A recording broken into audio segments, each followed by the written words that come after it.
모든 지방흡입에서 나타난 것과 좀 비슷할 수도 있는데요. 첫 번째로 이제 덜 빠지는 게 있을 수 있고요. 두 번째가 이제 함몰이 있을 수 있습니다. 그 덜 빠지는 경우는 제 경험으로 봤을 때는 주로 이제 깊은 층을 못 빼는 경우가 많습니다. 그래서 지방층에서 깊은 층은 바로 근육하고 연접해 있거든요. 그래서 이 근육에서 시술을 하게 되면은 피도 많이 나고 그러기 때문에 대부분의 원장님들이 좀 두려워하세요. 그러다 보니까 주로 이제 표면에 있는 지방층만 뽑다 보면은 밑에 있는 깊은 층의 지방을 못 빼서 덜 빠지는 경우가 제일 많습니다. 그리고 특히나 이제 그 얼굴의 목 근육 같은 경우, 우리가 턱살을 뺄 때 턱살 바로 밑에는 목 근육이 있거든요. 근데 그 목 근육은 매우 그 얇은 근육이에요. 몸에 있는 근육 중에 아주 얇은 근육에 속하기 때문에 얇은 근육을 잘 놓치는 수가 있어서 덜 빠지는 경우가 흔히 있습니다. 이런 경우는 뭐 어느 병원에서는 이제 초음파를 통해서 이제 지방층을 확인한다고 하는데 저는 사실 그런 건 별로 필요 없다고 생각합니다. 저희 병원에도 초음파가 있긴 있는데 실제적으로 사용하지 않고 만져봐서, 우리가 핀치 테스트라고 하거든요. 남은 지방층을 다시 한번 손으로 만져봐서 테스트해 보면은 지방층이 얼마나 남았는지 경험이 많은 의사라면 충분히 확인할 수 있습니다.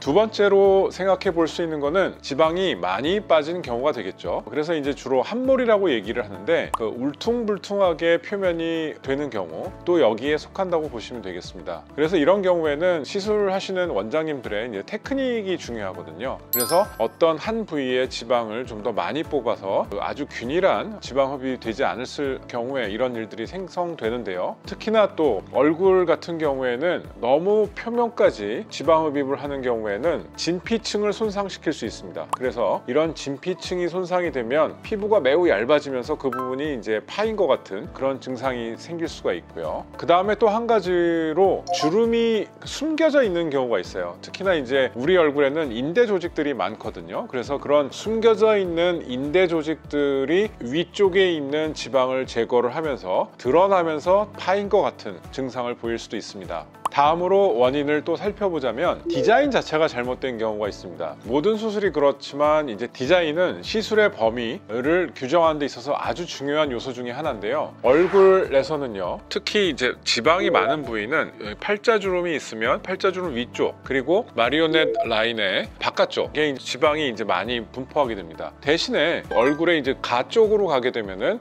지방이 적게 되죠. 그래서 우리는 지방 흡입을 할 때 한 곳에서 똑같은 지방을 다 빼는 게 아니고 밑에 있는 지방 쪽에서는 좀 더 많은 지방을 빼야 되고 가쪽에 있는 지방에서는 좀 더 지방을 덜 빼야 하는데요. 이렇게 지방층에 대한 이해를 확실하게 가지고 있어야 합니다. 근데 우리가 덜 빼야 하는 지방을 더 많이 빼버리고 더 많이 빼야 되는 부분의 지방을 남겨놓게 되면은 결국은 지지층이 무너져서 아래쪽으로 이런 지방층이 무너져서 이제 내려오게 되고 남아있는 지방은 무게로 인해서 더 처지게 되는 거죠. 그래서 이런 경우가 또 하나의 원인이 될 수 있겠습니다.